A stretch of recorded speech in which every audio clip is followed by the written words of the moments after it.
Merci d'être présent. Je voulais bien entendu vous souhaiter une très très bonne année 2017, même si elle commence sous de mauvais augure en termes de maladies infectieuses. Mais pour ceux qui suivent régulièrement mes cours, ce n'est pas vraiment une surprise. Donc on va parler encore une fois d'infections émergentes à l'occasion de cette leçon, avec un thème cette fois-ci qui est essentiellement celui de l'évolution des micro-organismes et comment au fond l'évolution des micro-organismes s'articule avec cette notion d'émergence telle qu'on l'a définie dans les présentations précédentes. Donc je vous ferai cette leçon qui est numéro 3 qui s'intitule Évolution des pathogènes sous pression sélective, antibiotiques et immunité. J'ai préféré pour aujourd'hui rester au domaine des bactéries. Vous verrez qu'il y a déjà largement de quoi raconter et garder peut-être un peu lâchement les virus pour mon collègue Samuel Anison qui a eu la gentillesse d'accepter de venir faire un séminaire. Je vous le présenterai un petit peu plus en détail tout à l'heure. C'est un spécialiste de l'évolution théorique et expérimentale des virus, en particulier du VIH, mais depuis quelques années d'autres virus. Et donc ce sera, je dirais, un aspect totalement complémentaire des deux présentations. De toute façon, je vous reparlerai de virus en particulier dans la leçon numéro 5, puisqu'on a prévu de parler de grippe, ce sera d'actualité, de dengue et autres virus pour lesquels, bien entendu, les processus d'évolution sont essentiels dans le mécanisme à la fois physiopathologique et bien entendu de transmission d'individu à individu. Alors, j'avais dit que je vous présenterai plus tard Samuel Anison. Je voudrais quand même,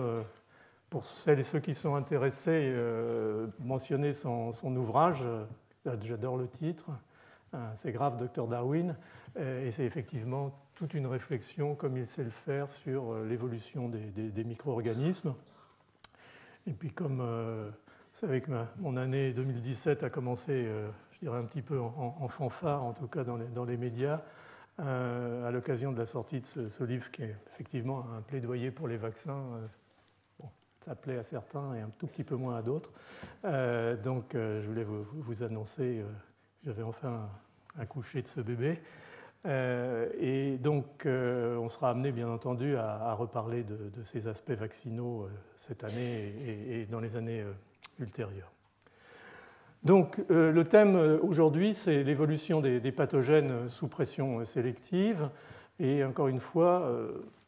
au fond, concentré sur la problématique des bactéries avec deux angles, on y reviendra bien entendu, qui sont la résistance aux antibiotiques et ses mécanismes sous-jacents. C'est-à-dire qu'est-ce qui fait la plasticité de ces micro-organismes et qui leur permet de développer leur mécanisme de résistance. Et un élément qui est en rapport direct avec les vaccins cette fois-ci, c'est l'échappement de certaines souches microbiennes à la pression immunitaire imposée par les vaccins et tout un questionnement qui émerge à l'heure actuelle, en particulier pour certains vaccins, on y reviendra, sur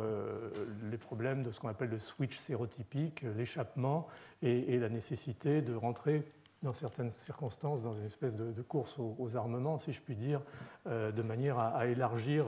la gamme, la palette d'antigènes qui sont présents dans ces vaccins. Donc ça pose des problèmes qui doivent être bien entendu mentionnés, analysés et traités en conséquence. Alors on peut difficilement parler d'évolution sans parler du maître de Charles Darwin, bien entendu, et bien entendu son concept de valeur sélective et d'adaptative et toute cette notion de fitness, de coût d'adaptation qui va dicter au fond la survie des espèces dans des environnements particuliers. Donc en 1859, Darwin publie sur l'origine des espèces au moyen de la sélection naturelle ou la préservation des races les meilleures dans la lutte pour la vie. On cite rarement le titre en entier, in extenso, il est plutôt généralement limité à la première ligne. Et au fond, l'essentiel, pour résumer de ce thème, c'est que les conditions d'un habitat pour un organisme donné sélectionnent naturellement les individus qui sont les mieux adaptés à ces conditions. Je pourrais vous raconter toutes les expériences et surtout observations qui ont mené Darwin à bord de la Beagle à ces conclusions. Je vous lis quand même une phrase qui résume la situation, parce qu'au fond, ce qu'il a décrit pour des organismes, sont des animaux pour l'essentiel, s'applique tout autant aux micro-organismes. Il n'y a pas de ségrégation au fond entre le macro et le micro dans cette théorie, même si au début ce n'était pas tout à fait évident, en particulier pour les microbiologistes de l'époque. Donc il disait, comme il naît beaucoup plus d'individus de chaque espèce qu'il n'en peut survivre, et que par conséquent il se produit souvent une lutte pour la vie, il s'ensuit que tout être, s'il varie, même légèrement, d'une manière qui lui est profitable, dans les conditions complexes et quelquefois variables de la vie, aura une meilleure chance de survivre et ainsi se retrouvera choisi de façon naturelle. En raison du principe dominant de l'hérédité, qui était déjà un paramètre connu dans cette période, bien entendu, toute variété ainsi choisie aura tendance à se multiplier sous sa forme nouvelle et modifiée. Bon, c'est difficile de le dire de façon plus compacte en réalité. Tous les mots-clés y sont. C'est un changement au fond d'échelle dans la vision du monde. Et comme j'aime bien les situations un petit peu humoristiques, c'est intéressant de lire le mot finalement de clôture de l'année 1859 par le président de la Linnean Society au Royaume-Uni, qui disait « pas d'événements scientifiques notables ». Voilà, tout le monde peut se tromper. Bon, ce qui est intéressant, et je pense que vu le titre que Samuel a donné à sa présentation, il en dira quelques mots et je ne veux pas du tout marcher sur ses plates-bandes, mais c'est lui-même qui, dans une certaine mesure, m'a un peu éduqué sur cette fausse idée selon laquelle Darwin ne s'était pas intéressé aux microbes. Et au fond, quand on commence effectivement à lire ces œuvres, on voit apparaître à certains égards les micro-organismes, même si le concept à l'époque n'était pas tout à fait encore clair. On parlait encore d'animalicules, on parlait d'infusa, on avait tout un tas de termes. Le terme microbe n'était même pas encore, vu les dates utilisées. Et au fond, il avait, lors de ses expéditions avec la Beagle, et ça a été très très bien résumé par Maureen O'Malley dans une revue relativement récente, il avait quand même un œil, si je puis dire, à travers un microscope en tout cas, ou à travers un certain nombre de collaborations avec Ehrenberg, avec Kohn en Allemagne, donc des collaborations sur au fond des microbes dans ce qui, encore une fois, s'appelait éventuellement des infusas ou des infusions, c'est-à-dire en fait une mélange de micro-organismes très variés. Mais il avait quand même vu deux choses importantes. La première, c'est que lorsqu'il regardait des prélèvements faits, par exemple, en Afrique du Sud, en comparaison de prélèvements faits en Amérique du Sud, par exemple, il voyait que ce n'étaient pas les mêmes formes, ce n'étaient pas manifestement les mêmes micro-organismes. Donc il y avait probablement des phénomènes de spéciation en fonction de l'environnement dans lequel ces microbes s'étaient développés. Et puis surtout, il les avait regardés sous un angle, je dirais presque anti-lamarckiste, c'est-à-dire que ce qu'il observait, c'est que ces microbes,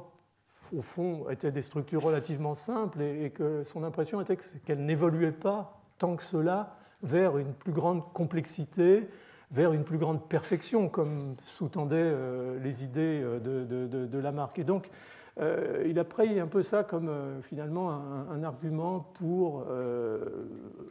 supporter, soutenir encore plus peut-être sa théorie de la sélection naturelle. Donc, c'est tout ce que je dirais sur Darwin et l'hommage, je dirais, obligatoire dans les conditions d'une présentation sur l'évolution des micro-organismes. Au fait, quelles sont les questions clés? On parle souvent en biologie d'évo-dévo, d'évolution-développement. J'ai changé un petit peu les termes pour parler des coévo, dans la mesure où on est actuellement, pour insister là-dessus, dans une situation ou dans une époque d'accélération de l'incidence des maladies infectieuses émergentes ou réémergentes chez l'homme, chez l'animal, chez les plantes. C'est pas, au fond, on a toujours une vision très anthropocentrique de la chose, mais c'est un phénomène qui se développe à l'échelle de tous les phyla, taxa et hors même du monde animal. Donc, quel est le poids respectif, au fond, dans cette émergence, et on parle là vraiment stricto sensu du processus d'émergence lui-même,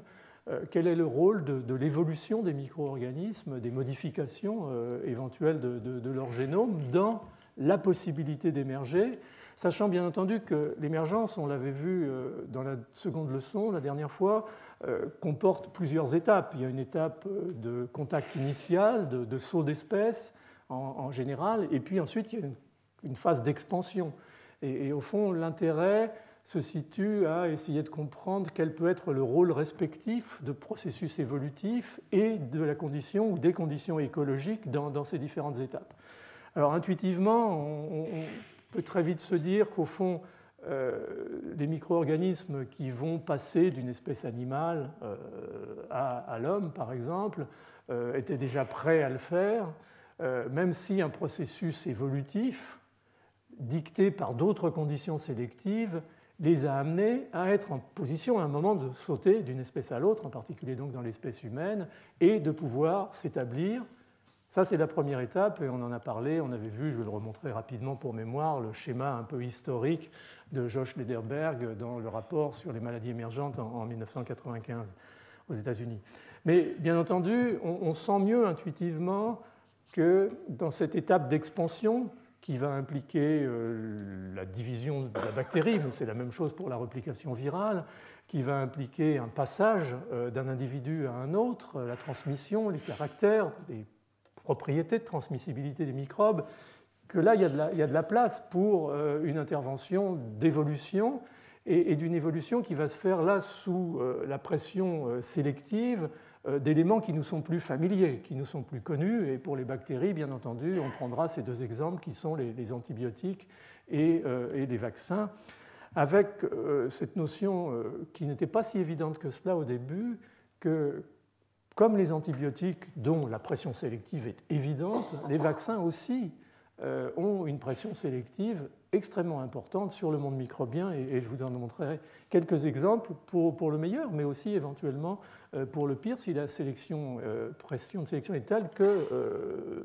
le micro-organisme est acculé en fait à développer des variants qui ont des mutations, par exemple, dans la reconnaissance par le système immunitaire. Donc il y a un vrai défi qui émerge là-dedans, qui est absolument passionnant, que j'ai appelé écologie-évolution et éco-évo, et qui va nécessiter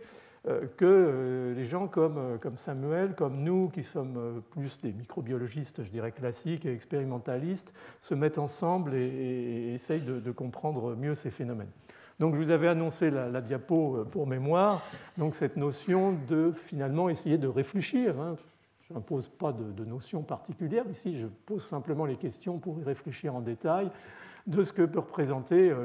les processus d'évolution microbien à ces deux stades, au stade de première étape de saut d'espèce et à cette deuxième étape qui est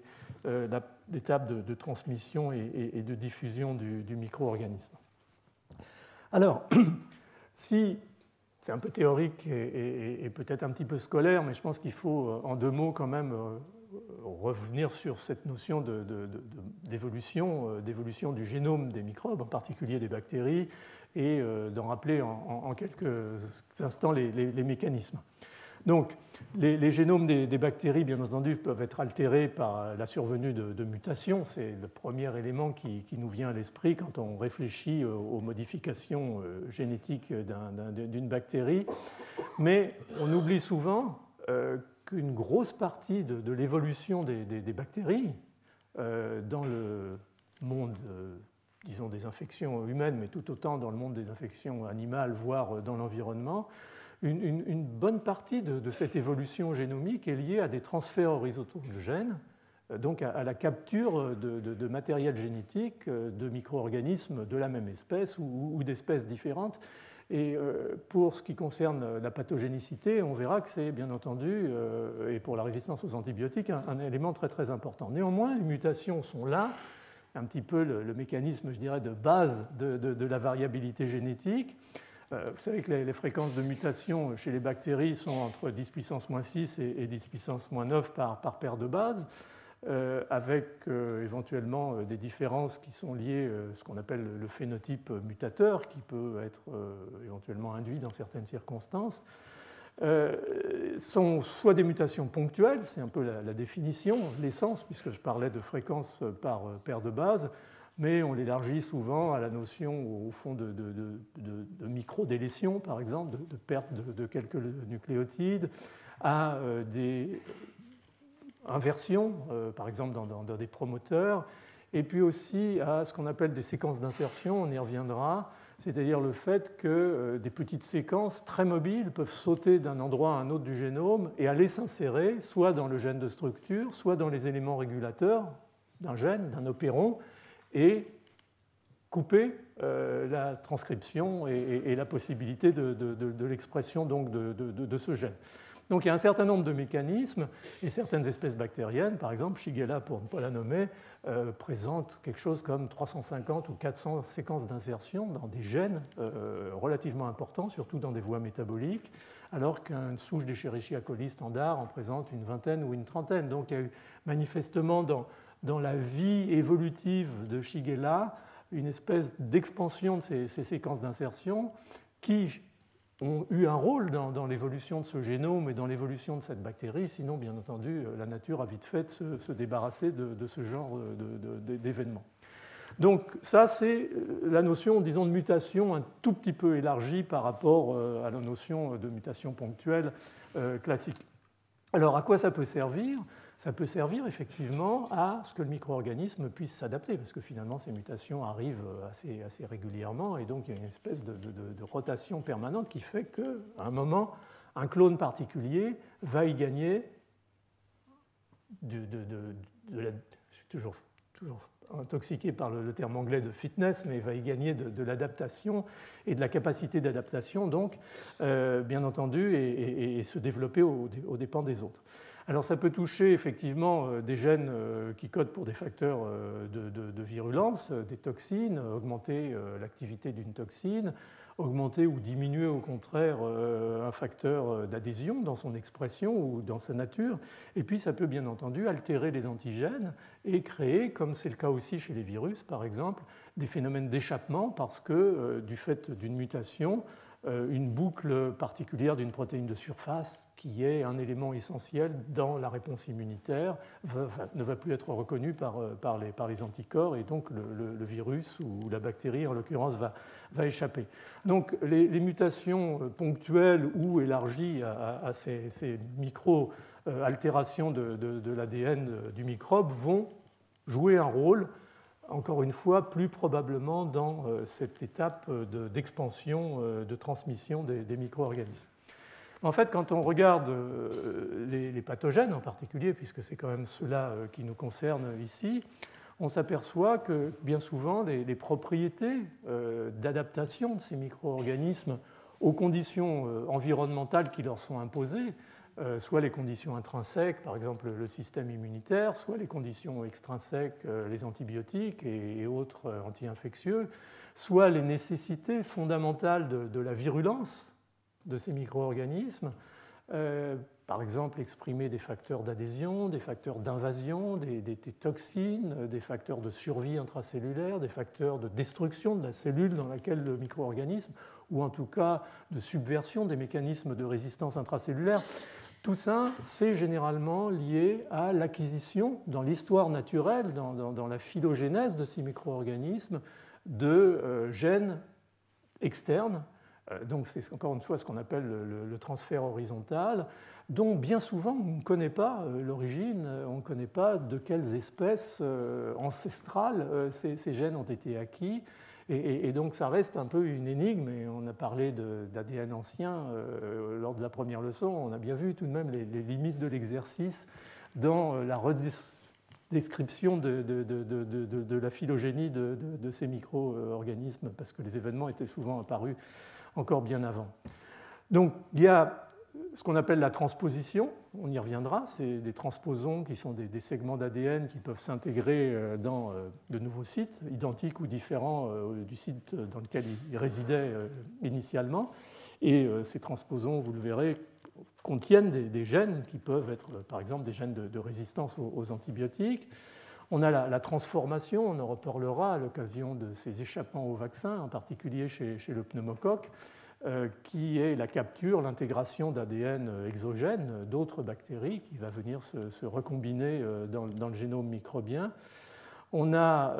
les plasmides, qui sont des éléments autotransférables, ce qu'on appelait des épisomes initialement, qui sont capables de se repliquer et souvent de s'auto-transférer dans d'autres micro-organismes, avec bien entendu une certaine limitation dans la gamme, dans la batterie de micro-organismes qui peuvent être concernés. Souvent, c'est très proche, mais il y a aussi des transferts de grammes positifs à grammes négatifs. Donc tout ça est extrêmement mobile et plastique. Il y a la conjugaison, qui est le fait qu'un plasmide va s'intégrer dans le chromosome et tirer, si je puis dire, le chromosome pour le faire passer dans une bactérie d'une autre nature. C'est tous les travaux initiaux de Volman et Jacob dans les années 50 et 60. Et puis il y a tout ce qui concerne la plasticité génomique qui est assurée par les phages, en particulier la lysogénie, c'est-à-dire que certains phages s'intègrent dans le génome microbien et vont éventuellement pour certains coder pour des gènes, en particulier des toxines. Le bacille de la diphtérie, la toxine diphtérique est codée sur un bactériophage lysogénique. Plusieurs toxines de staphylocoque sont codées sur des bactériophages lysogènes. Les colibacilles entéro-hémorragiques dont on a parlé dans la deuxième leçon, cette Shiga-like toxine qui est particulièrement toxique et qui altère les reins, par exemple, des patients, est codée par un ou éventuellement deux bactériophages qui sont lysogénisés, qui sont intégrés dans le génome. Et puis il y a la transduction qui est aussi assurée par les bactériophages. Là, il y a lysme, il y a rupture de l'ADN et intégration éventuelle de petits fragments d'ADN étrangers par l'intermédiaire de ce phénomène de transduction. Donc on a une batterie très large et extrêmement efficace permettant au fond ces transferts de gènes. Et si on essaye de reconstituer de façon extrêmement théorique au fond l'histoire naturelle d'un micro-organisme pathogène, on démarre en général de ce qu'on appelle vulgairement un châssis, c'est au fond une bactérie commensale, on pourrait dire un Escherichia coli tel qu'il est présent dans l'intestin. Et puis, au fil du temps, par cette intégration de gènes et de segments d'ADN étrangers, par l'intermédiaire, encore une fois, de ces différents mécanismes dont j'ai parlé, ce transfert horizontal va amener à l'enrichissement de ces génomes par ces gènes étrangers qui apportent des propriétés, encore une fois, de résistance, de métabolisme, d'adaptation à un environnement particulier, de pathogénicité dans le cas présent. Donc on va avoir cet enrichissement et c'est peut-être là que l'adaptation est importante parce que souvent ces systèmes sont relativement peu efficaces ou étaient probablement peu efficaces. Il a fallu qu'ils tombent sous la hiérarchie d'un système de régulation globale qui souvent correspond à des modifications dans certains promoteurs de manière à acquérir finalement l'état optimal qui va lui permettre la pathogénicité. Mais quelque chose qu'on oublie bien souvent et qui prend de plus en plus d'importance dans le concept de pathogénicité, c'est celui de la réduction génique. On est dans une situation un petit peu qui va dans deux directions. On a une situation d'augmentation, par exemple ces colis entéro-hémorragiques dont je parlais à l'instant, ont un génome qui fait environ 5,3, 5,4 mégabases, millions de paires de bases, alors que le colis de départ dont on parlait fait environ 4,2, 4,3 mégabases. Donc on a 500 000, 1 million de paires de bases supplémentaires qui correspondent à ces transferts horizontaux qui, au fond, ont construit la personnalité de ce micro-organisme pathogène. Mais au fur et à mesure que ce micro-organisme pathogène s'associe et s'adapte à un hôte donné, en l'occurrence l'homme, on voit apparaître, d'autant plus que ce micro-organisme va éventuellement prendre un mode de vie de plus en plus intracellulaire,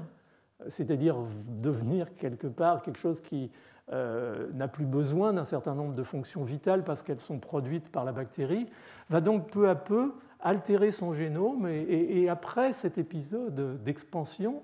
d'acquisition, va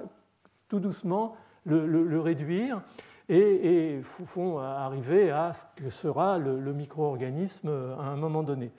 Alors on le voit très bien, par exemple, encore une fois pour prendre Shigel, on voit cette acquisition de gènes de virulence, un grand plasmide, des systèmes de sécrétion, et puis en même temps on voit un certain nombre de mutations, ce qu'on appelle des mutations patho-adaptatives, souvent dans des voies métaboliques, qui manifestement étaient au fond au détriment de la poursuite du processus infectieux, très probablement, et c'est pour cette raison qu'elles ont été inactivées à un moment ou à un autre. Et encore une fois, il n'y a rien de délibéré dans tout ça. Ce sont des mutations qui surviennent au hasard ou des séquences d'insertion, souvent qui viennent se mettre dans ces gènes. Et bien entendu, du fait du mécanisme strictement darwinien, si on peut dire, c'est ce clone-là qui va prendre le dessus et ainsi de suite. Et comme ça, au fond, on construit et déconstruit des génomes. Et ce qui était intéressant, je suis désolé, c'est un tout petit peu flou, mais c'est cette revue de Nancy Moran il y a pas très longtemps, je ne sais plus quelle année, mais enfin 2002, qui montrait, en fait, on commençait à avoir pas mal de génomes microbiens et, en termes de séquences. Ce qui est rouge ici, ça correspond au fond au nombre, on a le nombre de gènes et la taille des génomes ici. Et en rouge, ce sont des micro-organismes ou des pathogènes intracellulaires obligatoires.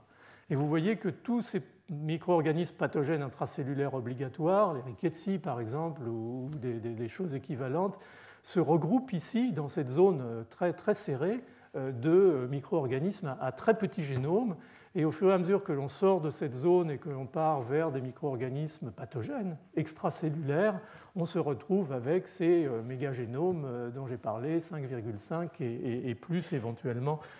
pour certains micro-organismes. Donc c'est assez intéressant de voir qu'au fond, on a devant nous une espèce de catalogue de situations où l'évolution a été à l'œuvre et au fond une espèce d'optimisation permanente. Shigella d'aujourd'hui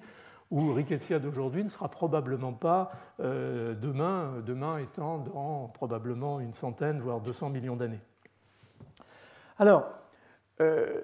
évolution des pathogènes et émergence, au fond, je me répète peut-être un petit peu, il y a cette notion donc de première étape, donc l'émergence stricto sensu, la rencontre entre deux espèces humaines et animales et le passage d'un micro-organisme,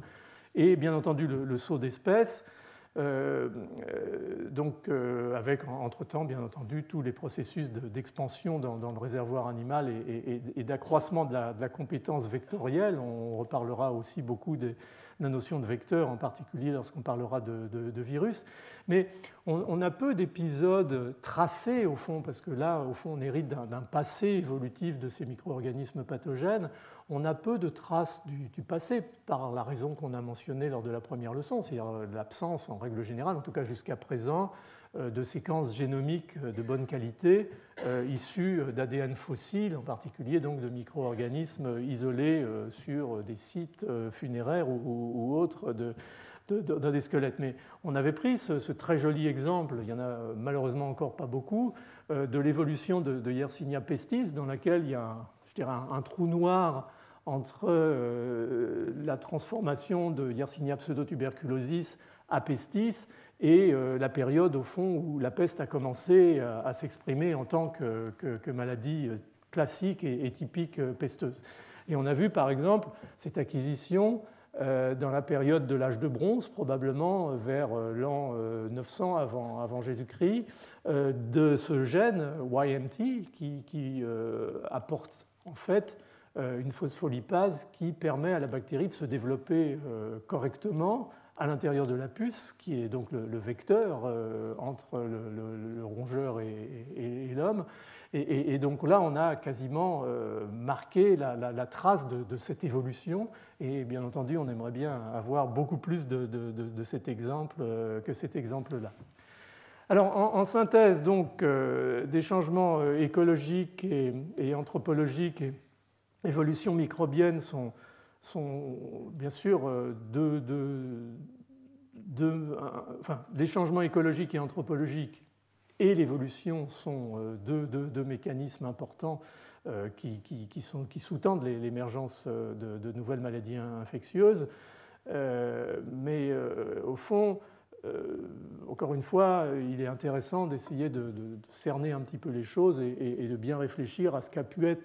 l'impact du processus évolutif par rapport aux étapes initiales et son impact par rapport aux étapes secondaires d'infection et de transmissibilité. Et je ne vais pas revenir là-dessus, on en a déjà parlé et je suis sûr que Samuel en parlera aussi à son tour. Donc il y a un concept d'écologie, évolution élargie qui se fait de jour de plus en plus et qui va nécessiter, j'en ai mis un certain nombre d'éléments bien entendu, un travail comme d'habitude très collaboratif entre les diverses disciplines de façon à éclaircir un petit peu tout ça et à éclaircir vraiment encore mieux le rôle de l'évolution dans l'émergence infectieuse. Donc, comme je vous l'avais dit, on va parler de deux aspects qui sont, je dirais, criants dans l'évolution du monde microbien et son rôle, au fond, dans la survie des espèces bactériennes, puisque c'est ça l'objectif, entre guillemets, final de ces microbes, c'est de survivre et de se développer. Donc, on a l'antibiorésistance d'abord et l'échappement au vaccin dans la deuxième partie. Alors, je ne vais pas vous refaire l'ensemble du thème qu'on avait développé très très largement en 2 voire 3 leçons l'année dernière sur la résistance aux antibiotiques. J'espère avoir bien sensibilisé les esprits à cette époque-là sur l'importance de ce domaine. Je voudrais juste le reprendre avec quelques détails complémentaires sur le mode effectivement de l'adaptation et des mécanismes fondamentaux d'adaptation génétique, génomique à la présence d'antibiotiques dans l'environnement microbien. L'évidence est que, quelle que soit la famille d'antibiotiques introduite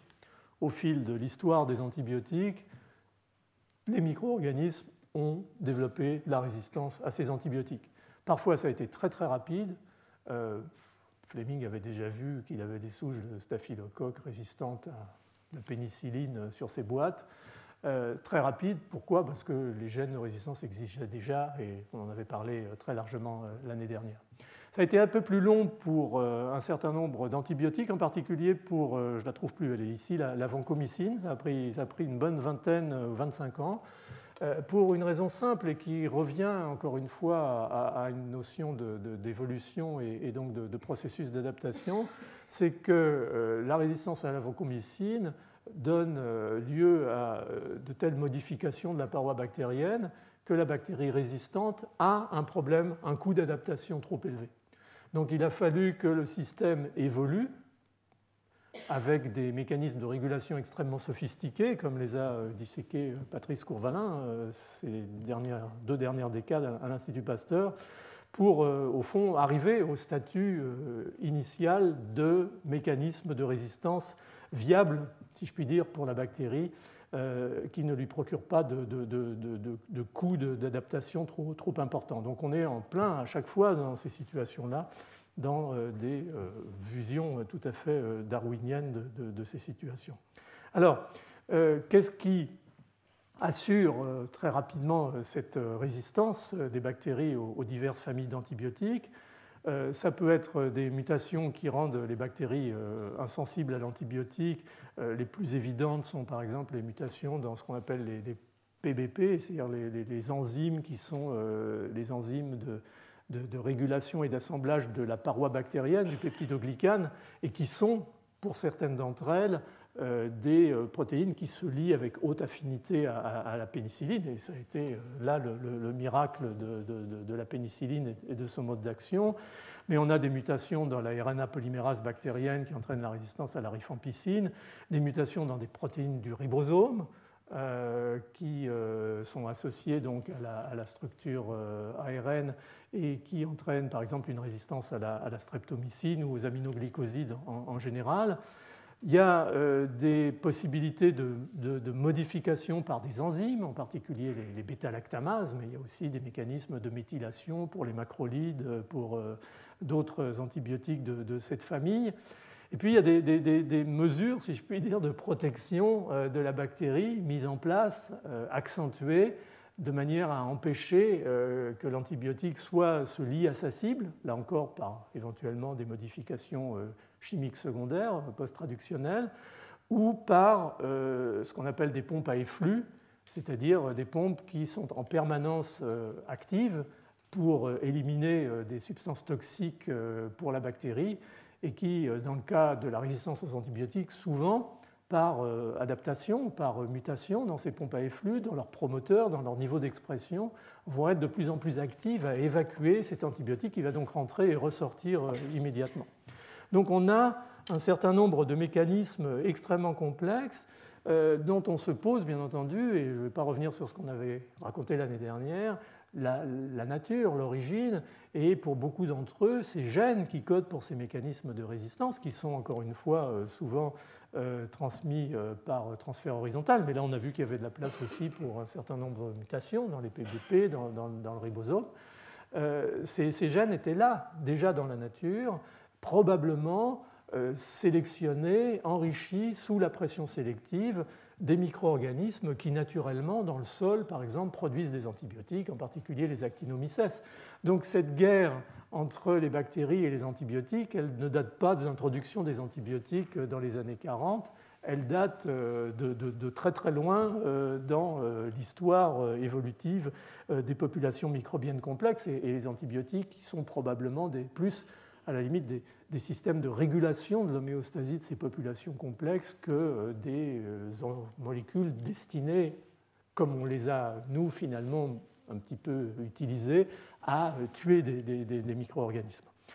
Donc on a un certain nombre de mécanismes extrêmement compliqués, sophistiqués, mais qui, encore une fois, ont été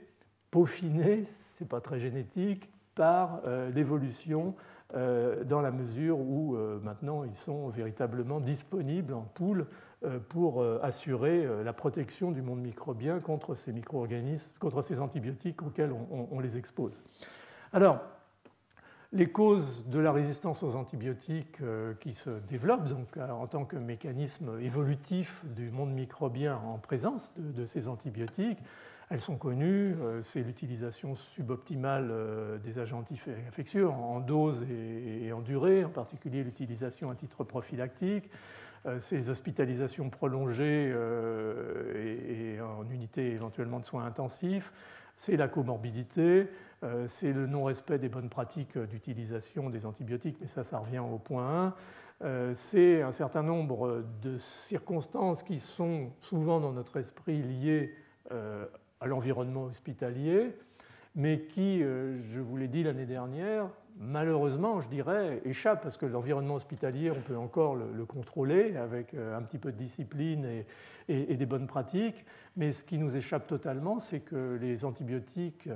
du fait de leur usage non contrôlé dans l'élevage, dans l'agriculture, sont maintenant devenus des polluants environnementaux, et qu'au fond, le processus de sélection de ces gènes de résistance et de leur amplification, éventuellement de leur transmission, s'est quasiment déplacé du secteur très confiné de l'hôpital au milieu extérieur et éventuellement à l'environnement, ce qui m'avait fait un peu l'année dernière, et je ne suis pas le seul, tirer la sonnette d'alarme sur le fait que si on laisse les choses se développer, avec la capacité adaptative qu'on connaît aux bactéries, on aura d'ici 10 à 20 ans perdu les antibiotiques. Et si en plus ça s'associe à toute cette discussion et crise actuelle sur les vaccins, il va falloir redécouvrir l'ensemble du contrôle des maladies infectieuses et malheureusement payer le prix en santé publique que ça pourrait concerner. Donc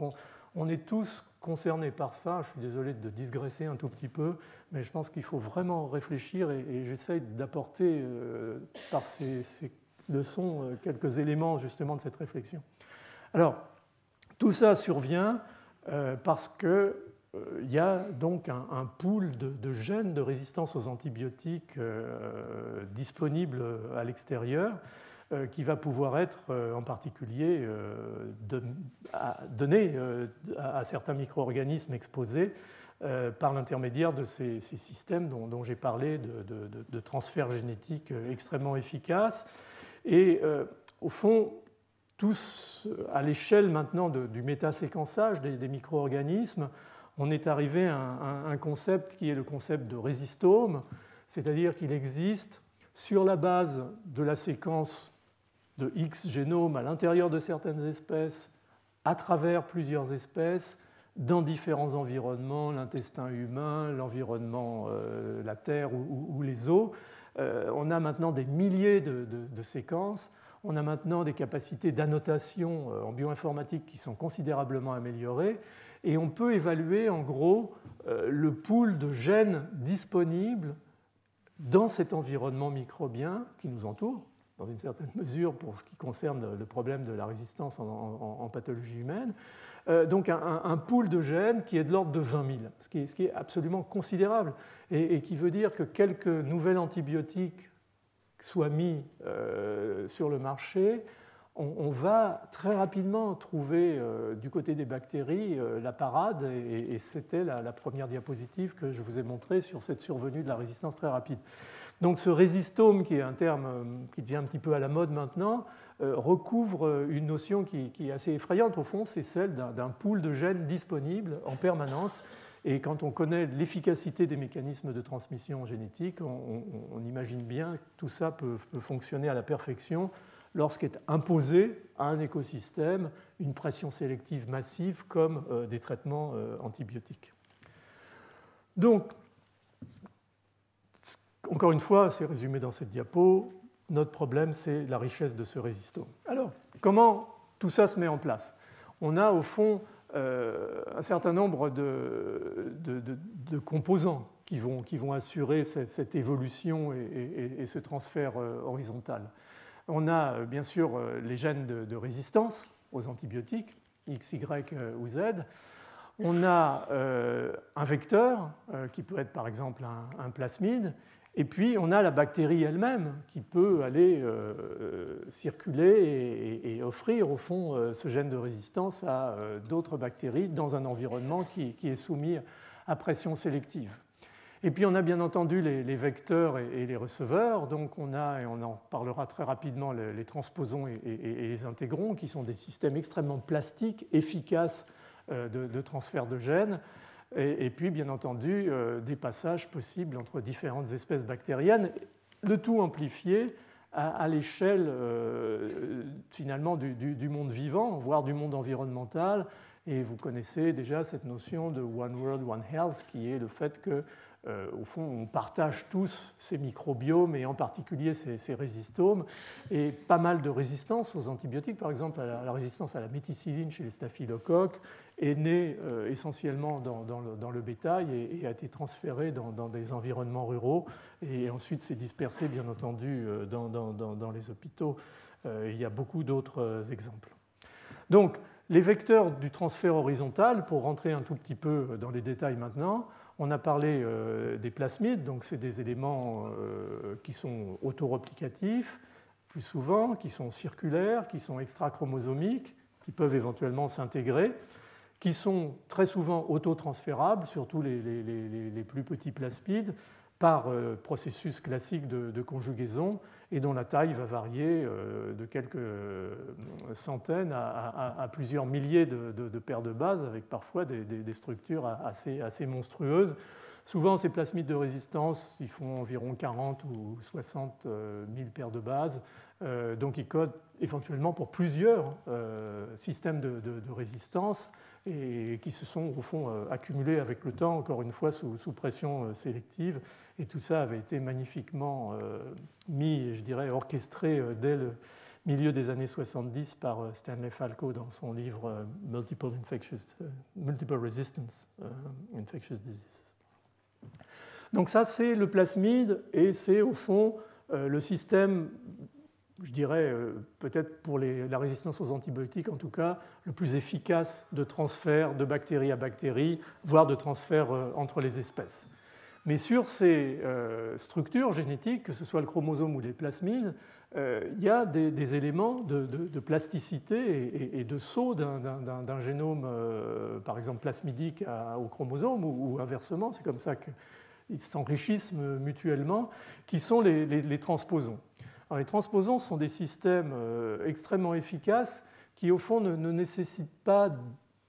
ou de façon très limitée et parfois pas très bien comprise d'ailleurs, d'homologie entre l'ADN du transposon et l'ADN cible, par exemple, d'un chromosome qui va acquérir cette structure à partir d'un plasmide. En fait, ce sont deux séquences d'insertion dont on a déjà parlé en tandem qui encadrent un ou plusieurs gènes qui, par exemple, dans le cas qui nous concerne, codent pour un système de résistance aux antibiotiques, par exemple une bêta-lactamase, une enzyme qui hydrolyse la pénicilline ou les dérivés de la pénicilline. Alors en fait, on a des séquences en rouge ici qui sont des séquences tandem inversées, qui sont similaires en séquence. Et puis au milieu de ça, c'est ça la séquence d'insertion, hein, l'IS, on a cette partie jaune qui en fait est un gène qui code pour ce qu'on appelle une transposase. Et c'est cette transposase qui, lorsqu'elle va s'activer, va permettre l'excision de ce transposon du châssis génétique sur lequel il est localisé et sa réinsertion, sa réintégration dans une autre structure génétique, et ceci avec une grande efficacité. Par exemple, un des transposons comme TN5 qui code pour la résistance à la kanamycine, sur lequel j'ai pas mal travaillé et que j'ai beaucoup utilisé au début pour mutagéniser les génomes de pathogènes à gram négatif, a donc ces séquences d'insertion que vous voyez ici. Puis au milieu, il y a les séquences codant, en particulier la résistance à la kanamycine, qui est caractéristique de TN5. Et donc, on a ces deux petites structures ici, l'une qui est O pour outer, extérieur, et une qui est I ici pour inner, intérieur. Et en fait, ces deux petites séquences, qui sont vraiment les éléments flanquants de la séquence d'insertion elle-même, contiennent des séquences qui sont spécifiques de ces séquences d'insertion et qui sont des séquences de reconnaissance pour la transposase. C'est en fait en se liant à ces séquences que la transposase va se dimériser en fait, et assurer l'excision du transposon du génome sur lequel il était localisé et assurer sa réintégration sur, encore une fois, des zones de chromosomes avec des séquences un petit peu particulières, par exemple des zones riches en AT, mais ce n'est pas toujours très évident quelle est la nature de la cible. Et c'est ce qui fait d'ailleurs l'intérêt du transposon, c'est qu'on peut l'utiliser pour faire de la mutagénèse relativement large du génome des micro-organismes, parce qu'il va s'insérer à peu près n'importe où, avec quelques biais certes qui nous posent parfois des problèmes, mais globalement, ça reste un outil très très efficace. Et donc cette réintégration qui va être assurée par la transposase et qui va impliquer bien entendu une cassure des deux brins d'ADN de façon à ce que l'intégration puisse se faire, est assurée par un système au fond d'une simplicité presque évangélique. Et pourtant, on voit quand même la complexité du système si on commence à rentrer dans les détails, mais néanmoins, on voit bien quelque part l'extrême efficacité de ces transposons dans leur capacité de véhiculer au fond des gènes d'une structure génétique à une autre. Donc là, on était dans les éléments, au fond, on était descendu d'un cran, plasmide qui assure plutôt le passage de bactérie à bactérie, le transposon qui assure plutôt les transferts initiaux qui vont permettre par exemple à un gène chromosomique inclus dans un transposon de s'insérer très facilement dans le plasmide et le plasmide va pouvoir passer. Mais dans ces transposons, dans ces plasmides, il y a encore des sous-structures extrêmement utiles, extrêmement importantes qui s'appellent des intégrons, qui sont des structures encore plus simples, probablement dans leur fonctionnement moléculaire. Et ces intégrons, au fond, sans vouloir trop simplifier non plus, c'est un système au fond d'attachement, une intégrase qui est l'enzyme. Cette intégrase va être au fond transcrite grâce à ce promoteur P-int ici. Et puis de l'autre côté, au sein du gène de l'intégrase, il y a un promoteur dont la transcription fonctionne de façon inversée, qui va activer éventuellement, lorsque l'intégron a capturé un gène de résistance, activer la transcription et l'expression de ce gène de résistance. Et les plasmides et les transposons vont éventuellement accumuler, grâce à ces systèmes d'intégrons qui sont finalement le système de base d'acquisition, cette résistance éventuellement multiple qui va pouvoir être ensuite passée d'une structure génétique à l'autre et éventuellement d'une bactérie à l'autre. Donc gardez bien en tête ces notions de plasmides, de transposons, d'intégrons. C'est essentiel dans la dynamique globale de tout ça. Alors, ces intégrons donc, jouent un rôle essentiel dans le transfert horizontal, c'est un peu l'élément de base de la mise en place. Ce qui est intéressant, c'est que certains transposons sont beaucoup plus efficaces par l'acquisition d'intégrons particuliers, en particulier des intégrons de type 1, à transférer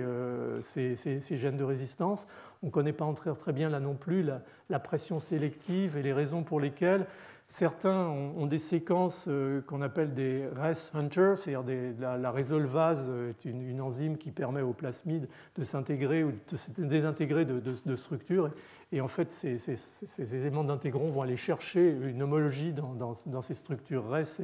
et s'y adresser plus spécifiquement. Mais pour l'instant, c'est un domaine qui reste relativement pas toujours très expliqué, mais certainement, quoi qu'il arrive, extrêmement efficace. Et ce qui est passionnant, je ne sais plus si je l'avais mentionné l'année dernière, c'est que dans un isolat de bacilles pyocyaniques, de Pseudomonas aeruginosa, d'un corps qui a été exhumé du permafrost, ce qui va arriver de plus en plus souvent avec le réchauffement climatique, d'il y a 15 000 ans, contenait donc ce corps des souches, et une souche en particulier de Pseudomonas aeruginosa, qui avait été conservée et qui comportait un système de résistance aux bêta-lactamines de génération relativement avancée, qui était placé sur un intégron de type 1 typique des souches modernes qu'on isole en secteur hospitalier à l'heure actuelle. Donc ça vous dit beaucoup sur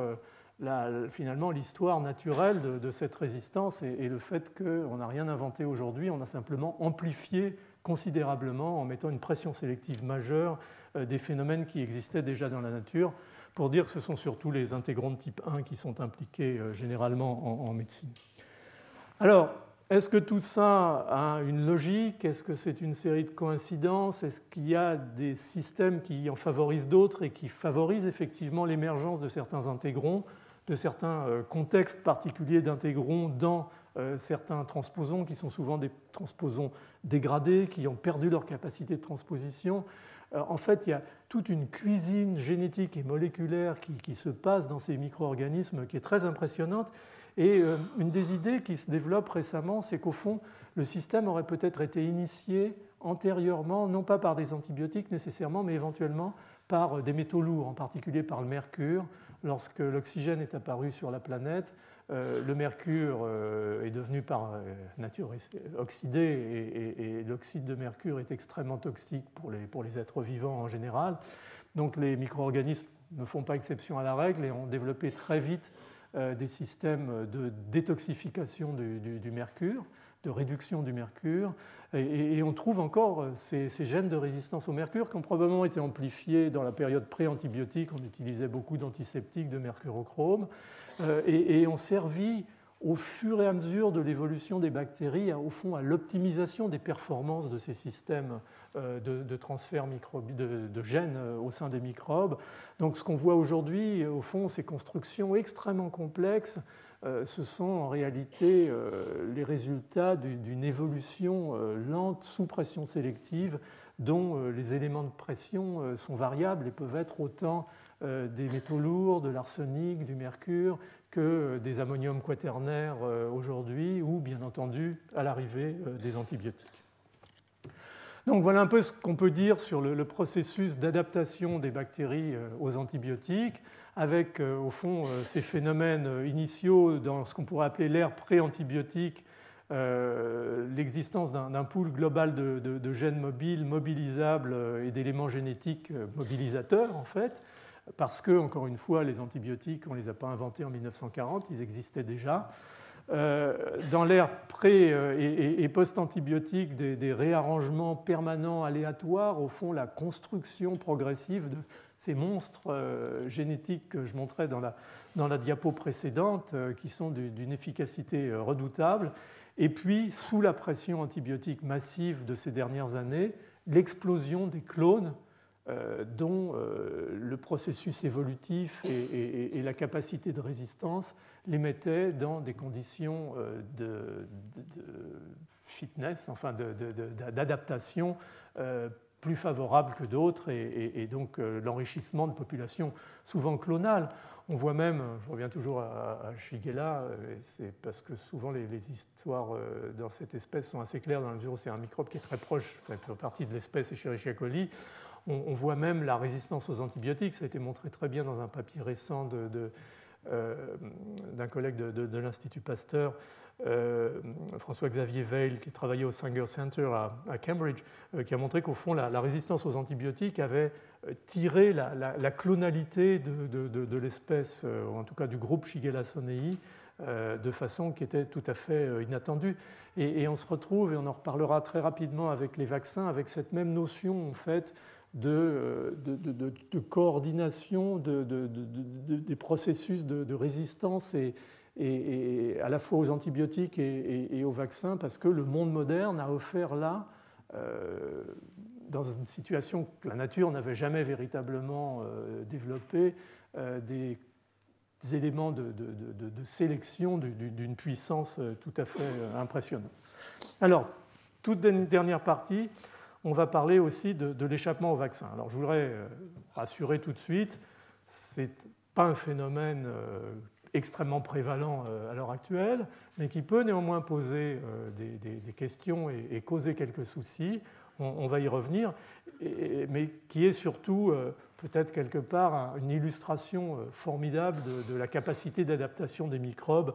à ce que l'homme peut éventuellement leur imposer, c'est-à-dire par exemple une stimulation du système immunitaire qui fait que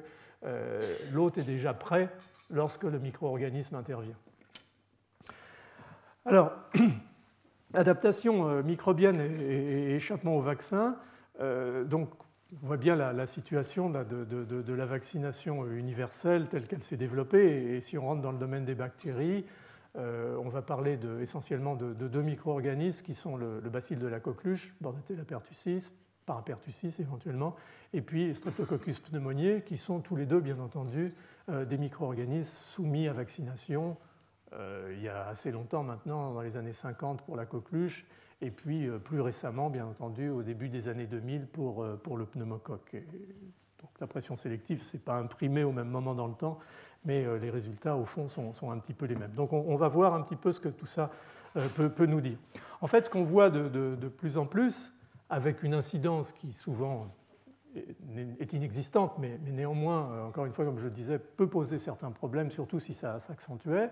c'est le fait que le vaccin va, par son efficacité, quand c'est un vaccin efficace, bien entendu, et là on parle de vaccin efficace, va susciter une pression sélective sur le micro-organisme de par la stimulation du système immunitaire qui va porter essentiellement sur les antigènes qui constituent ce vaccin. Et ce qu'on voit de plus en plus, par exemple dans le domaine du méningocoque ou dans le domaine du pneumocoque, avec ces vaccins recombinants, pas recombinants, ces vaccins conjugués polysaccharidiques liés, conjugués à une protéine porteuse, qui sont des vaccins extrêmement efficaces, on voit survenir ce qu'on appelle des changements, des switches sérotypiques, parce que l'antigène qui est ciblé, c'est l'antigène polyosidique de la capsule du micro-organisme, donc un sérotype donné, et donc on va voir éventuellement le sérotype, bien entendu, qui est inclus dans le vaccin disparaître, mais son remplacement éventuellement par un autre sérotype qui n'est pas inclus dans le vaccin.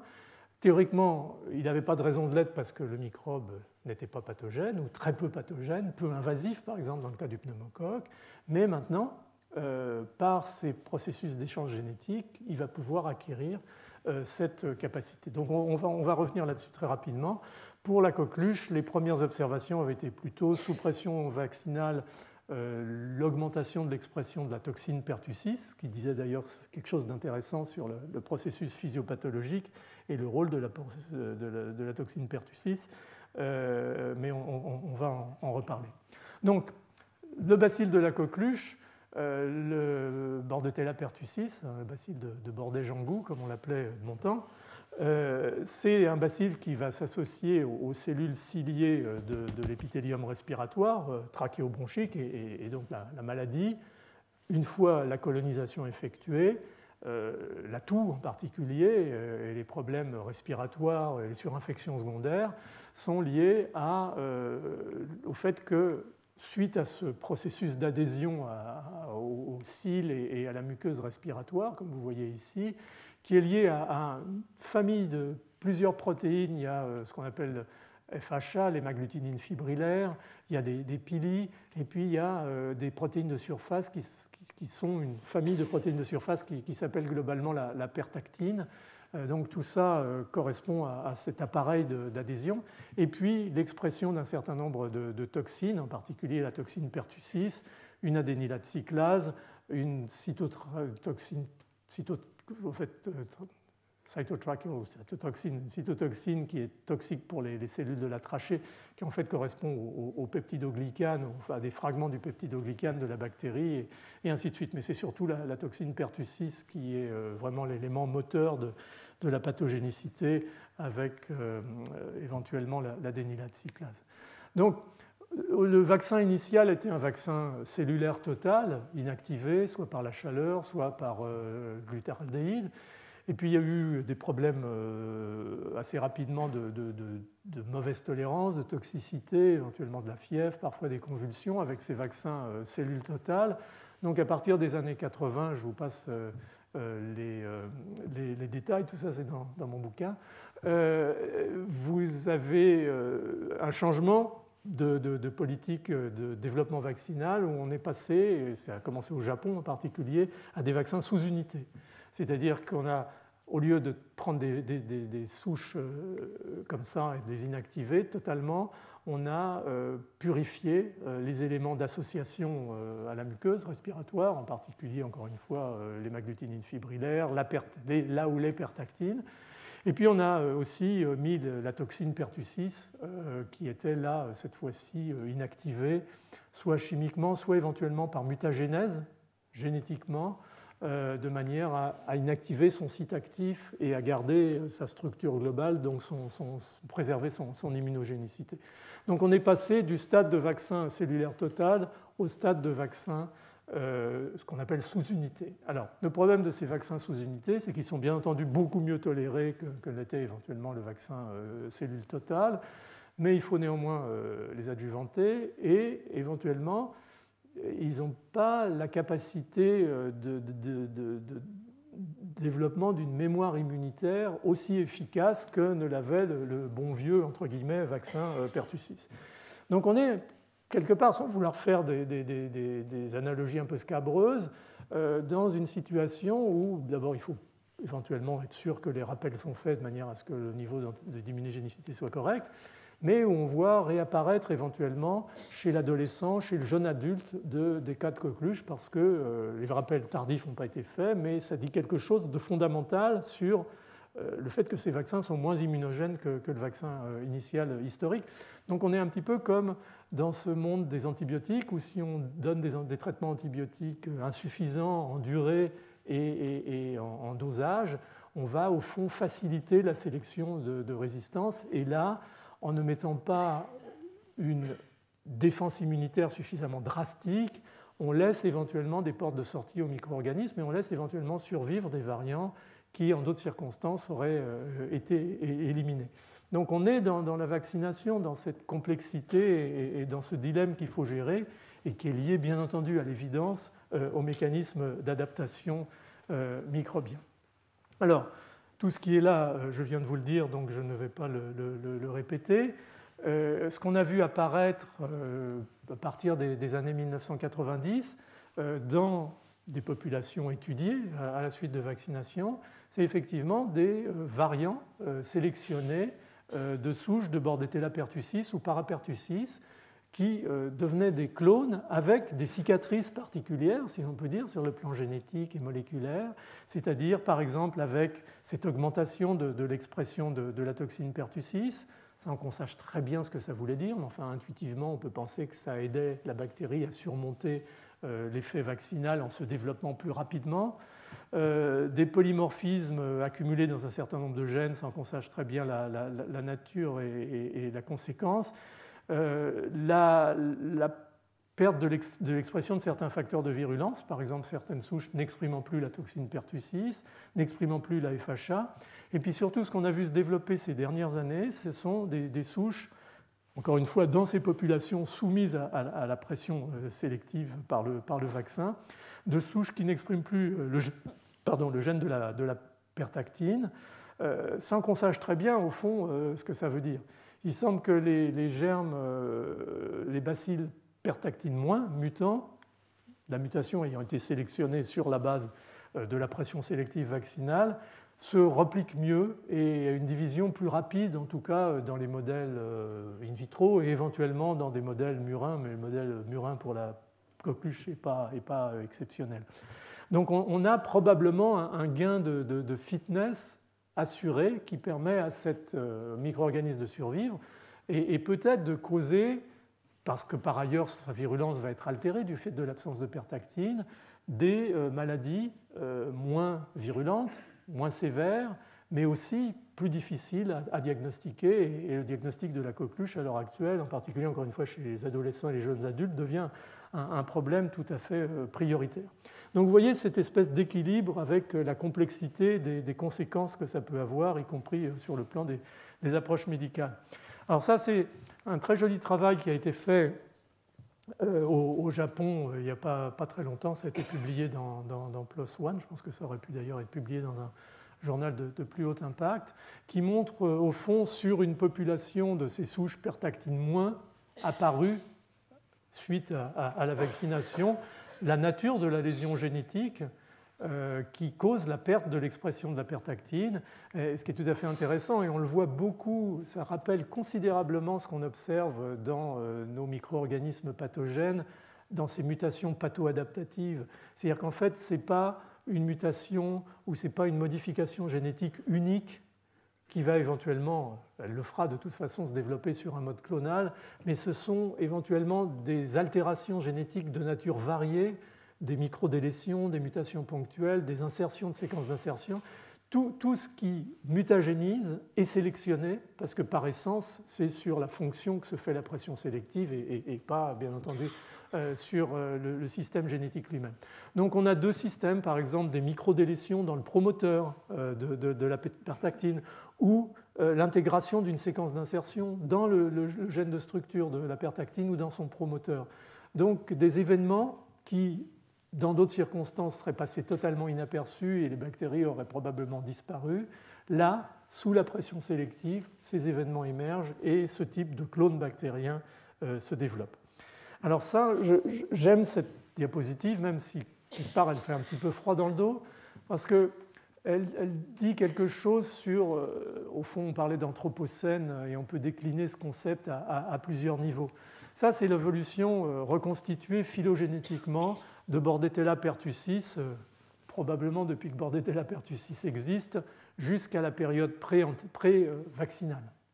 Et à partir de la mise en place de vaccins, vous voyez l'explosion en fait de cet arbre phylogénique et l'apparition de variants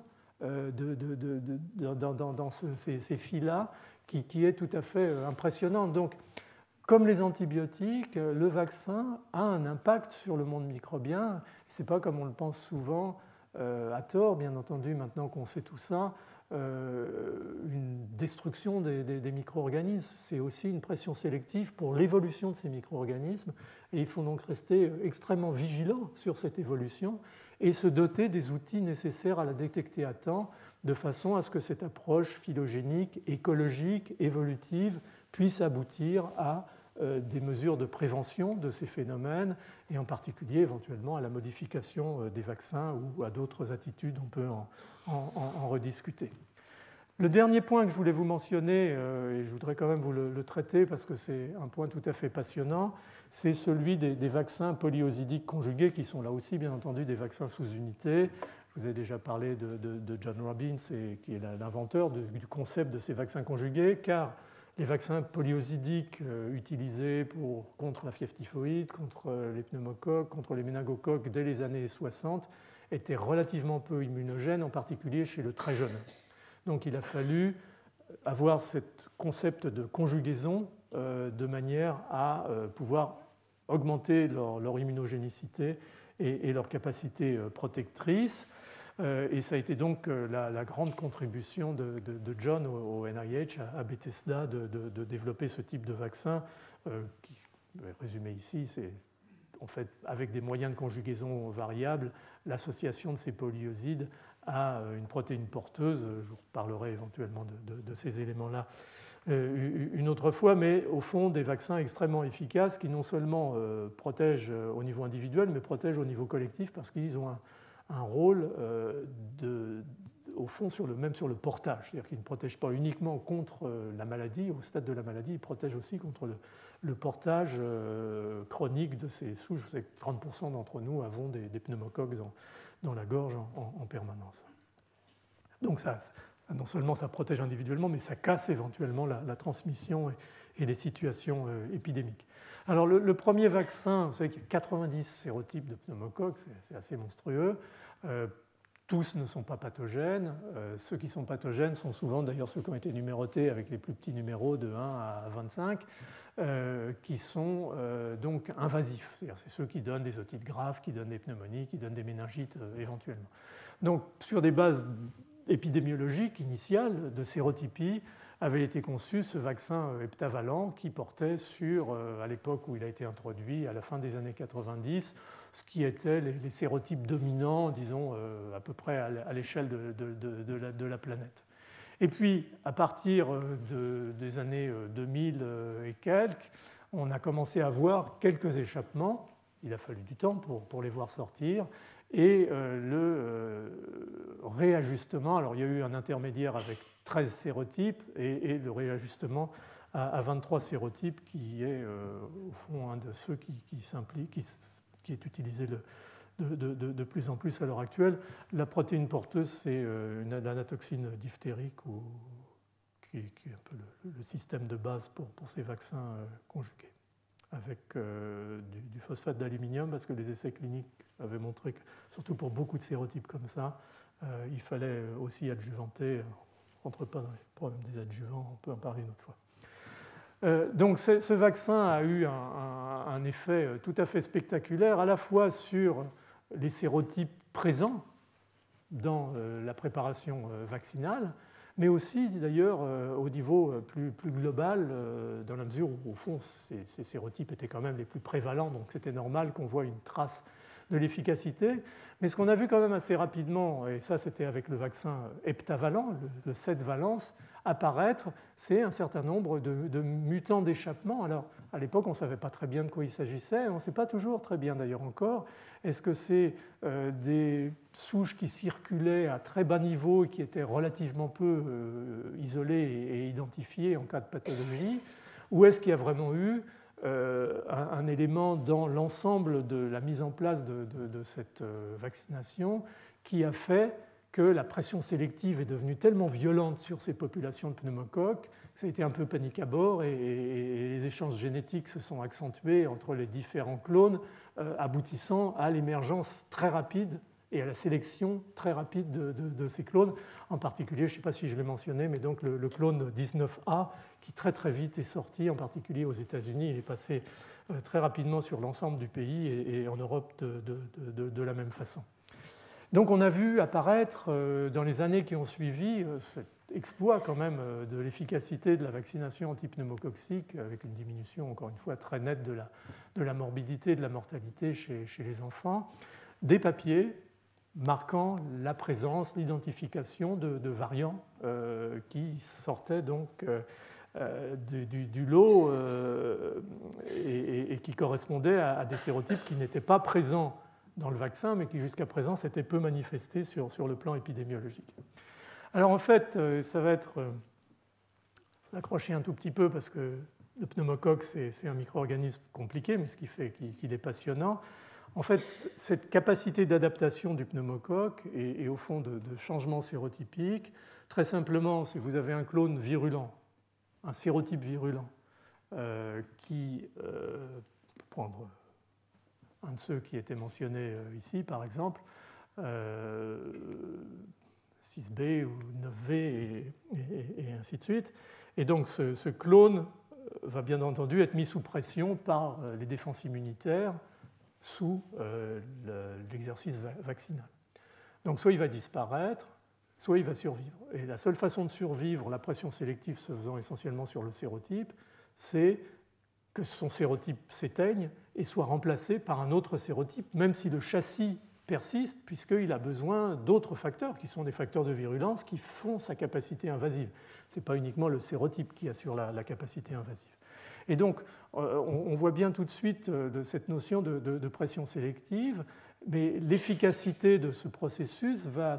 s'exercer grâce à une particularité. Alors, ce n'est pas le seul à avoir ça, mais lui, il l'a vraiment particulièrement, c'est ce qu'on appelle la compétence. C'est-à-dire que pneumocoque, et c'était déjà connu en particulier avec les travaux de Brian Spratt lorsqu'on a vu commencer à apparaître la résistance à la pénicilline, est capable finalement d'internaliser de l'ADN étranger à haute fréquence et à haute concentration et à en permanence remodeler son génome en utilisant ce matériel étranger s'il lui procure un avantage sélectif. Et ça avait été très bien vu avec la formation de gènes mosaïques de résistance à la pénicilline chez le pneumocoque, gènes ou portions de gènes étant acquises à partir de souches de la bouche qui en fait étaient résistantes à la pénicilline et qui donc offraient du matériel génétique qui lui permettait de reconstruire ces gènes de PBP par exemple. Ça a été une aventure formidable. Et on se retrouve au fond confronté un peu à la même situation avec la pression sélective vaccinale par rapport aux antibiotiques. Et donc cette notion éventuellement de remplacement. Je me suis emmêlé. Oui, voilà. Alors, qu'est-ce qui se passe en gros pour simplifier? Et alors, vous promettez de ne pas sauter au plafond. Ça, ce n'est pas pour lire, c'est pour ceux qui auront le fichier PowerPoint ou qui voudront le télécharger. Il y a toutes les références bibliographiques de ce que je vais résumer très rapidement. Donc, le pneumocoque, il y a deux catégories au fond de pneumocoques. Il y a les pneumocoques qui sont compétents parce que les conditions environnementales dans lesquelles ils vivent et la perception de ces conditions environnementales sont un peu les conditions qu'on retrouve qui vont créer la formation de biofilms, par exemple. C'est des systèmes qui sont extrêmement similaires. Donc la perception d'un environnement favorable, probablement pour une certaine mesure les voies respiratoires, pour pas mal de ces micro-organismes, va engager un système qui s'appelle COM pour compétence, et il y a 5 gènes qui sont COM A, B, C, D, E. Et ce système COM, en fait, va, dans un premier temps, donner lieu à la synthèse d'une protéine qui s'appelle COM-C, qui va être sécrétée par cet appareil COM-AB, qui se forme à la membrane de la bactérie, va être clivée par la protéine COM-A, qui fait partie de ce pore, et donner lieu à la sécrétion dans l'environnement bactérien de ces petites molécules qui sont s'accumuler et à partir d'un certain seuil de concentration de ces molécules vont signaler à cette molécule COM-D ici qui agit comme ce qu'on appelle un système à deux composants, c'est-à-dire un récepteur membranaire qui va se phosphoryler sur une histidine et donner lieu à un composant membranaire qui va s'activer et qui va donner lieu à la phosphorylation sur une histidine d'un composant qui s'appelle COM-E, qui est en fait un facteur transcriptionnel qui va entraîner l'expression d'environ 80 à 100 gènes dans la bactérie, qui, reconnaissant donc ces conditions de compétence, va devenir compétente. Et la compétence, ça va être plusieurs choses.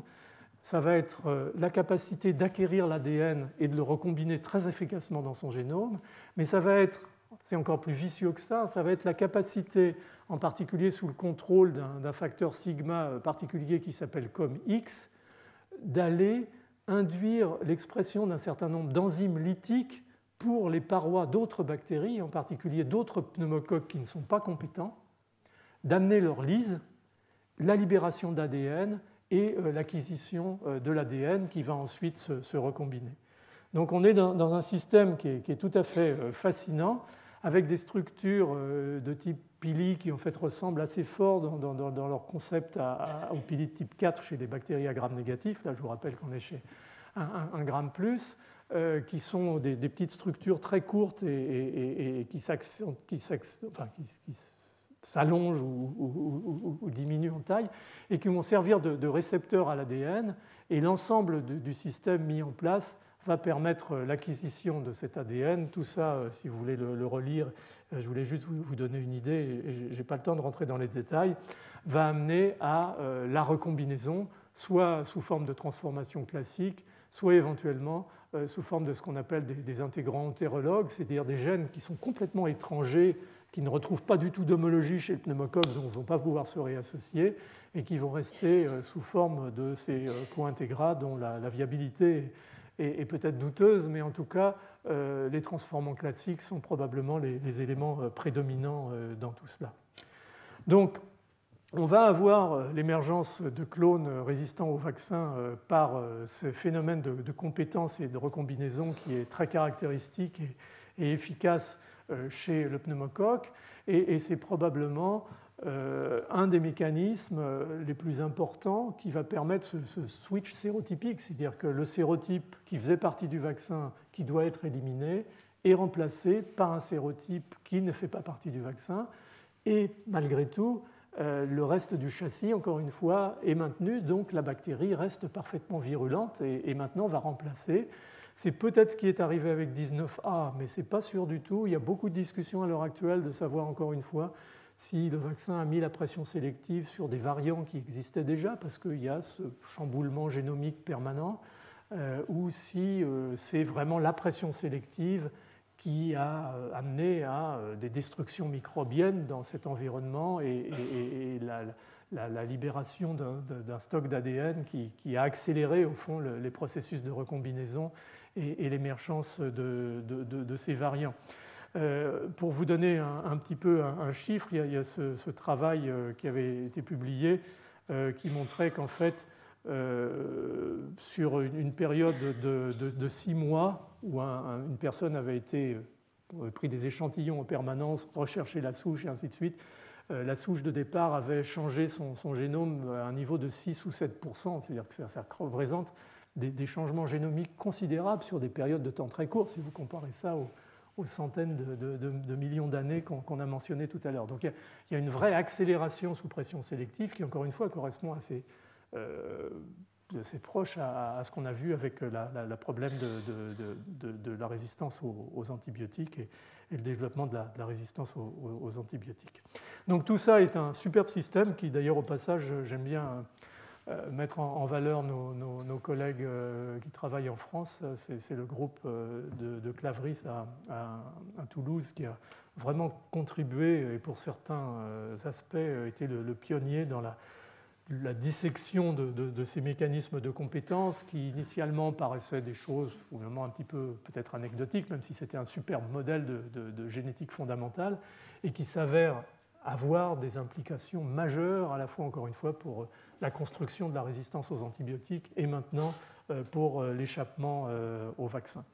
Alors, il y a beaucoup de discussions justement sur ces notions pression sélective, pas pression sélective. Ce qui est très intéressant, c'est ce travail d'un chercheur que j'aime beaucoup qui s'appelle Bill Hanage, qui est un microbiologiste et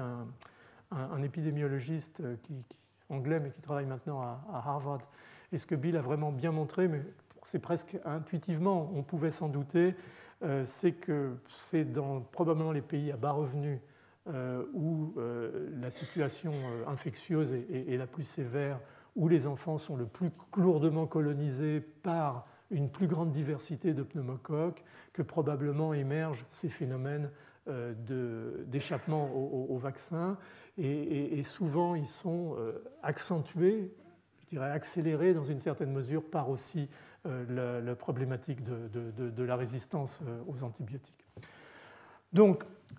des discussions, des questions, des preuves maintenant in vivo sur des suivis, alors non plus maintenant à l'échelle microbiologique classique, mais des suivis à l'échelle du génome. C'est-à-dire que maintenant qu'on peut séquencer des génomes, on isole des micro-organismes, on séquence leur génome, on les compare, et c'est là qu'on peut véritablement montrer cette notion de châssis, parce que dans d'autres circonstances, on avait des éléments comme ça relativement parcellaires d'identification génomique. Là, on peut montrer qu'un génome inchangé s'est modifié qu'au niveau de l'opéron codant pour la capsule et pour le sérotype, chose qu'on ne pouvait pas faire avant. Et si on utilise ce type de méthode in vivo, en prenant des échantillons réguliers, en séquençant, en comparant, on peut voir en temps réel en fait l'épisode de switch survenir, et ça a été démontré en particulier dans cet article qui a été un des articles, je dirais, pionniers dans le domaine, montrant au départ cette souche. Ici, vous voyez juste les boîtes jaunes qui correspondent à l'ensemble des gènes qui codent pour la capsule, plus des gènes de résistance éventuellement aux antibiotiques. Vous voyez une autre souche ici, et cette souche ici correspond en fait à l'intégration, au switch, à la remplacement de cet opéron de capsule par l'opéron de cette autre souche qui ne fait pas partie de la panoplie vaccinale, qui n'est pas soumise à la pression vaccinale, et on ne voit pas l'ensemble du génome, bien entendu, ici, est strictement identique à celui-là, simplement ça a changé, et faute d'avoir pu détecter l'événement dans les premiers prélèvements, on imagine que ça s'est passé sous les yeux des auteurs, et on a de plus en plus maintenant dans les articles qui sortent d'évidence de ces phénomènes de switch capsulaire in vivo, donc sous pression sélective, et voilà un certain nombre d'articles qui... Alors, qu'est-ce qu'on fait avec tout ça? Pour l'instant, la situation n'est pas dramatique, mais on a vu qu'il a fallu quand même passer de 7 à 23, ce qui veut dire que, bon, on espère qu'il ne faudra pas passer de 23 à 90, ça rendrait quand même les choses un petit peu complexes et les vaccins en conséquence un petit peu chers. Mais l'efficacité de ces vaccins, effectivement, met une pression sélective violente, y compris sur les souches à l'état de portage. Et donc on se situe, encore une fois, dans une problématique qui se rapproche de la problématique de la résistance aux antibiotiques. Et il faut qu'on soit extrêmement prudent dans la détection de ces événements, dans leur suivi, dans leur interprétation aussi. Et donc, un des travaux essentiels à l'heure actuelle consiste à surveiller effectivement l'évolution des populations de pneumocoques dans diverses populations, dans diverses zones géographiques, de manière à détecter ces événements de switch, à détecter, la plupart d'entre eux, au fond, n'ont pas de conséquences majeures parce qu'il va y avoir un problème d'adaptation qui fait qu'ils vont disparaître, mais ceux qui vont véritablement surgir, il faut les détecter et voir ce qu'il faudra faire éventuellement en enrichissement de la panoplie vaccinale. Donc l'idée était au fond, même si c'est peut-être un petit peu artificiel de le présenter comme ça, de vous montrer à quel point l'homme mettait sa propre pression sélective sur le monde microbien en utilisant des outils comme les antibiotiques ou les vaccins, vous convaincre que tout ça n'est pas anodin, qu'on change les populations microbiennes, qu'on crée des nouveaux phyla, des variants, des clones. On n'est pas toujours certain de ce qui va survenir ultérieurement. Et donc la nécessité de réfléchir de plus en plus à une vision vraiment intégrée de notre action sur le monde microbien, en particulier le monde des pathogènes, de manière à gérer les outils très efficaces dont on dispose de manière optimale et d'anticiper autant que faire se peut les variants, les switches, tous ces termes franglais dont on voudrait bien de temps en temps homogénéiser les choses. Et donc voilà, c'était un petit peu ça le message, et je pense que Samuel, dans sa présentation, aura sans doute des éléments très proches, mais aussi des logiques différentes sans doute pour ce qui concerne le monde des virus. Voilà, je vous remercie de votre attention.